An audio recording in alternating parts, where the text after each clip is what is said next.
সবাইকে জানাই শুভ মহাষ্টমী। তো অষ্টমীর দিন সকাল সকাল স্নান করে শাড়ি পরে চলে এসেছিলাম মণ্ডপে, আর অঞ্জলিও দিয়ে নিয়েছিলাম সকাল সকাল। তো তারপরে সবাই মিলে চলে গেছিলাম সন্ধি পুজোর জন্য সমস্ত জোগাড় করতে।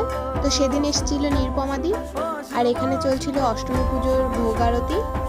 আর এখানে 108টা প্রদীপ সাজিয়ে নিয়েছিলাম, আর এইদিকে দিদিরা সমস্ত মোমবাতিগুলোও সাজিয়ে নিচ্ছিল। অষ্টমীর দিনটায় প্রচণ্ড কাজের চাপ থাকার কারণে ভিডিও ক্লিপগুলো ঠিক করে নেওয়া হয় না। তো তারপরে সন্ধি পুজো চলাকালীন এখানে সবাই মিলে এক একে প্রদীপ আর মোমবাতিগুলো ধরাচ্ছিলাম। সন্ধি পুজোর সময় মায়ের মুখটা একটু বেশিই সুন্দর লাগে দেখতে। তো এখানে ঠাকুরকে 108টা পদ্ম ফুল অর্পণ করা হচ্ছিল। তো তারপরে দেখতে দেখতে আরতিও শুরু হয়ে গেল। তো পুজো শেষ হওয়ার পর আমরা সবাই মিলে চলে গেছিলাম খেতে। তো খাওয়া দাওয়ার পর কিছুক্ষণ রেস্ট নিয়ে আবার সন্ধ্যাবেলা সবাই মিলে চলে এসেছিলাম মণ্ডপে। তো সন্ধ্যা আরতি শেষের পর সবাই মিলে এখানে গোল করে বসে গল্প করছিলাম আর এই পুচকেটার সাথে খেলা করছিলাম। তো আজকের মতো ব্লগটা এটুকুই, দেখা হচ্ছে নেক্সট